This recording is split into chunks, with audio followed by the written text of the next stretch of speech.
Why do some stories feel alive, while others with the exact same plot feel completely flat?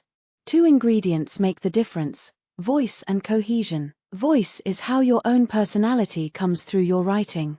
Two students could write about the same rainy day, but one sounds nervous and jumpy, the other sounds calm and thoughtful. That difference is voice. The trick is keeping that voice consistent all the way through. If your narrator is sarcastic in paragraph 1, don't suddenly make them formal in paragraph 3. Pick a voice, and stay in it. Cohesion is different. It's about how your sentences and paragraphs link together, so the reader never gets lost.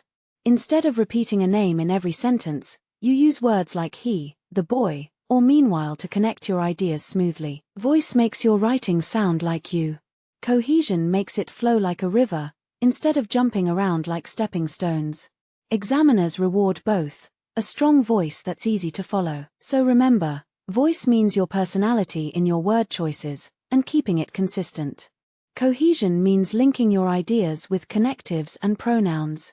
Put them together, and you get writing that's both original and easy to follow.